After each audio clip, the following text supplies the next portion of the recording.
Fractured freedom, Kobad घँडी, Gandhi नाही आहे, लक्षात घ्या. हे जाणीवपूर्वक जो बुद्धिभेद केला जातो त्याच्यासाठी आधी स्पष्टीकरण करतो. यांच्या पुस्तकाला जो पुरस्कार अनुवादासाठीचा महाराष्ट्र शासनाने आधी जाहीर केला आणि नंतर वापस घेतला म्हणून एक वाद समोर उपस्थित केला जातो.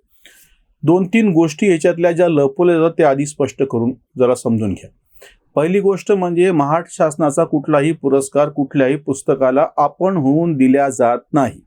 प्रत्येक लेखकाला किंवा त्याच्या वतीनं प्रकाशकाला, अनुवादकाला, हितचिंतकाला कोणालाही अर्ज करावा लागतो आणि ह्या अर्जामध्ये सर्व अधिकार राखीव असे इतर प्रमाणे पण नोंद केलेली असते. त्याच्यामुळे पहिला मुद्दा, सगळे महाराष्ट्र शासनाचे पुरस्कार हे लेखक, प्रकाशक, त्यांचे हितचिंतक किंवा त्यांच्या वतीनं कोणीतरी अर्ज केल्याशिवाय मिळत नाही. 1. नंबर 2, शासनाने ह्या पुरस्काराच्या आधी जाहीर केला. ती समिती काय आणि कशी होती, कुठलं सरकार होतं ह्या वादात मी पडणार नाही. वापस घेण्यामध्ये जी भूमिका स्पष्ट केलेली आहे ती प्रत्यक्ष अभिव्यक्ती स्वातंत्र्याशी संबंधित नाही.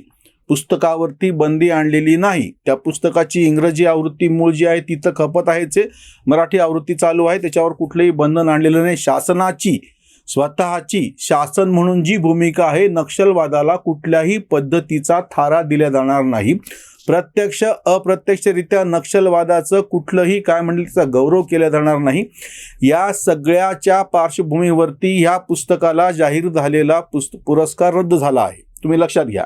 म्हणजे ही जी बोंब केली जाते, सगळ्यात पहिली गोष्ट म्हणजे तुम्ही अर्ज केलेला होता, अर्ज करत असतानाच तुम्ही आयोजन समितीच्या सगळ्या अटी मान्य करता आहात किंवा सगळे अधिकार त्यांना दिलेत. म्हणजे तुमच्या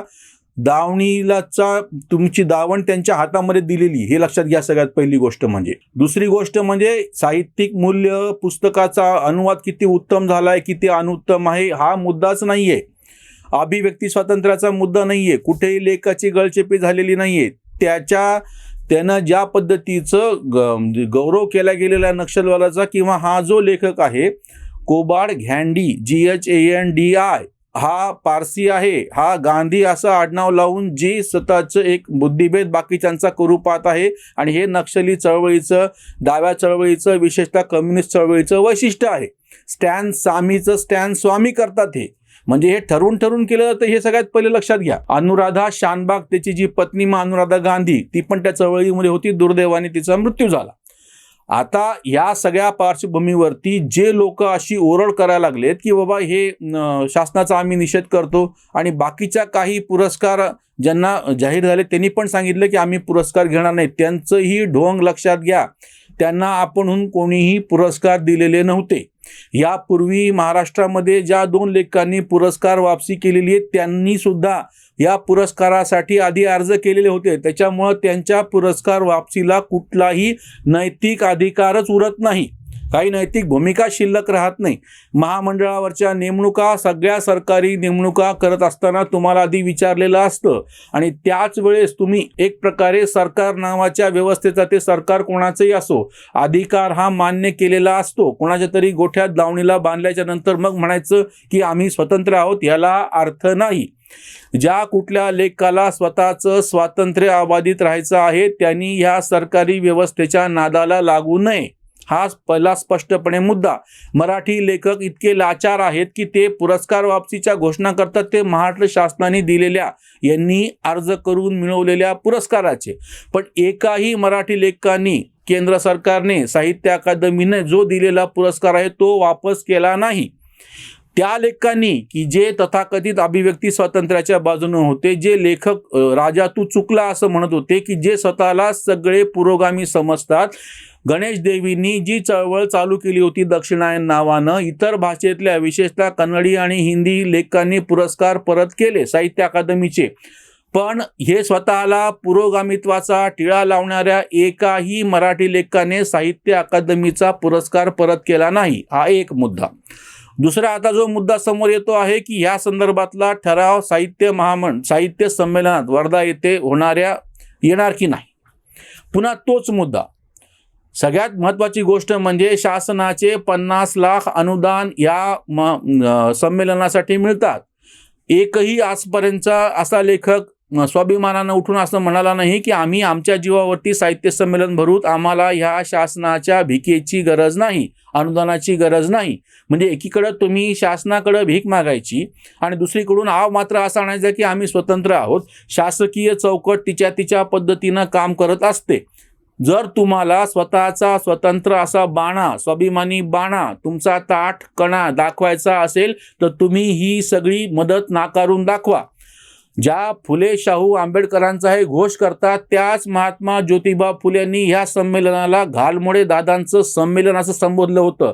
मग जे उठ बसता फुले शाहू आंबेडकरांचं नाव घेतात ते सगळे ह्या साहित्य संमेलनाच्या मंचावरती येतात कशासाठी? तुम्हाला जर ही ज्या वारकरी संप्रदायाचा तुम्ही अभिमानाने गौरवाने उल्लेख करता, ती वारकरी संप्रदायाची चळवळ ही पूर्णपणे स्वयंस्फूर्तपणे लोकांनी 700-800 वर्षापासून चालवलेली आहे. कुठल्याही सरकारी मदतीच्या लाचारीच्या तुकड्यावरती ही चळवळ चाललेली नाही, ज्याचा तुम्ही गौरव करता. आणि ह्या चळवळीचा फार मोठा भाग प्रत्यक्षात संतांनी केलेली वाङ्मय निर्मिती आहे. ते सगळे ग्रंथ तुम्ही डोक्यावर घेऊन मिरवता. तेच ग्रंथ साहित्य संमेलनाच्या ग्रंथदिंडीमध्ये पालखीत ठेवलेले असतात. त्या संतांनी चालवलेली चळवळ शासकीय मदतीवरती नव्हती, राजकर्त्यांच्याही मदतीवर नव्हती. तुम्हा पाशी आम्ही येऊन या काय व्यर्थ आहे शीनच चालण्याचा, तुकोबा महाराजांनी शिवाजी महाराजांना साठी काढलेले हे उद्गार आहेत आणि ह्याचा दाखला हे देणार. आणि कुठून? शासनाच्या 50 लाखाच्या अनुदानावरती जे संमेलन भरतं त्याच्या व्यासपीठावर हे बोलणार. म्हणजे हे त्याच्यातलं ढोंग लक्षात घ्या. ज्या कुणाला स्वतःचा बाणा, स्वतंत्र बाणा, ताठ कणा दाखवायचा आहे त्यांनी पहिले शासनाकडे अर्ज करून पुरस्कार मिळण्याची लाचारी सोडून दिली पाहिजे. चुकूनही अर्ज नाही केला गेला पाहिजे. दुसरी महत्त्वाची बाब म्हणजे साहित्य संमेलनासाठी शासनाची मदत नाकारली पाहिजे. सगळ्यांना असं वाटतं की शासन म्हणजे हक्काने त्यांनी मदत दिली पाहिजे, शासनाने दुसरीकडे मदत करावी. दुसरीकडे काय करायचं ते करावं. एकदा तुम्ही शासकीय मदत घेतली की त्याच्या सगळ्या चौकटी अटी तुम्हाला मान्य कराव्या लागतात. सरकारी हस्तक्षेप मान्य करावा लागतो, मंत्र्यांचा, राजकीय नेत्यांचा हस्तक्षेप मान्य करावा लागतो. तो मंत्री संमेलनाच्या उद्घाटनासाठी येणार, त्याचे सगळे पंटर गोळा होणार आणि तो निघून गेल्यावरती अर्ध्याच्या वरती मांडव रिकामा होणार. हे वारंवार दिसणारं चित्र टाळायचं असेल तर या लोकांचा हस्तक्षेप पूर्णपणे थांबवला पाहिजे. आणि तो थांबवायचा असेल तर या सगळ्या साहित्यिकांनी पुढे होऊन लोकांकडे देणगी मागून त्या साधेपणानं संमेलन भरवलं पाहिजे. असं संमेलन भरवता येऊ शकतं. विविध साहित्य चळवळी छोट्या मोठ्या गावांमध्ये चालतात किंवा साहित्य चळवळी बाजूला ठेवा. जत्रा, उत्सव, सण समारंभ सगळ्या परंपरा चालतात, भंडारे चालतात, हे हरिभक्त परायण ते सगळे जे नाम सप्ताह चालतात, हे काही कुणा सरकारच्या मदतीनं चालत नाहीत. उत्स्फूर्तपणे त्या ठिकाणचे लोक गोळा होतात, देणग्या गोळा करतात, आपलं योगदान देतात आणि ते उत्सव, सण समारंभ, परंपरा, आषाढीची दिंडी हे सगळं चालत राहतं. तुम्हाला जर हे अशा पद्धतीनं चालवायचं असेल स्वतःच्या अटीवरती तर याच पद्धतीनं जावं लागेल. तुम्ही दुसऱ्याचे पैसे घेणार, लाचारी त्यांच्यासाठी करणार, मंत्र्याच्यासाठी ताटकळत बसणार, राष्ट्रपतींना बोलवणार, राष्ट्रपतींच्या समोर भाषण करायला अध्यक्षालाच वेळ भेटणार नाही, अशी परिस्थिती अखिल भारतीय साहित्य संमेलनामध्ये घडलेली आहे. हे सगळं असताना, हे सगळं माहीत असताना, आजही परत ते तसंच घडत असताना मात्र असा आणायचा की काय फार मोठं काहीतरी अत्याचार आमच्यावर झालेला आहे.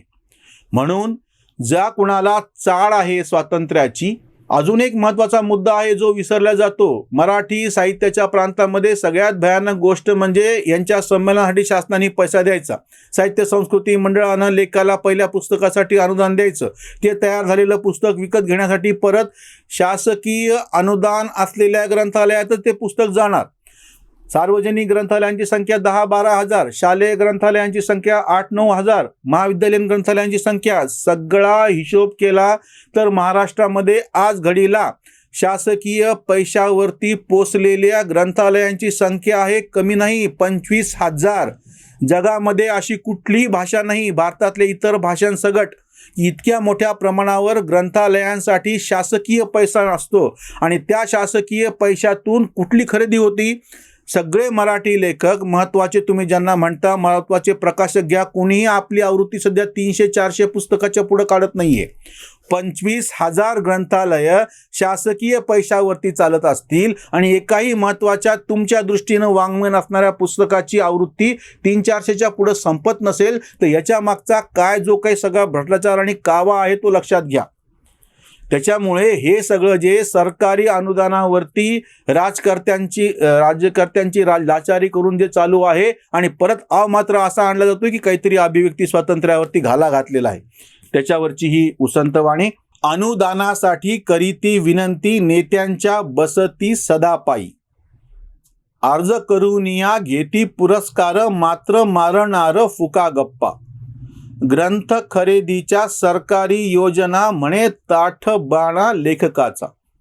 महामंडळाला सरकारी पैसा आणि तोरा कैसा स्वाभिमानी.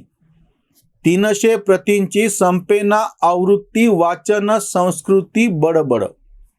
राजकारण्यांच्या बसेकडेवर, जगे आशेवर मदतीच्या. कांत नाहीत हे सरस्वती पुत्र, लाचारीचे सूत्र सरकारी, लाचारीचे सूत्र सरकारी. खरं तर मराठी लेखकांनी स्वतंत्रपणे मराठी प्रकाशक, मराठी ग्रंथ विक्रेते आणि या सगळ्यांना एकत्र करून स्वतःचा माय मराठी महोत्सव भरवला पाहिजे. ज्या पुस्तकाची जास्तीत जास्त आवृत्ती आपण लोकांपर्यंत पोहोचूत आणि खपेल तोच सगळ्यात मोठा पुरस्कार आहे लेखकांसाठी.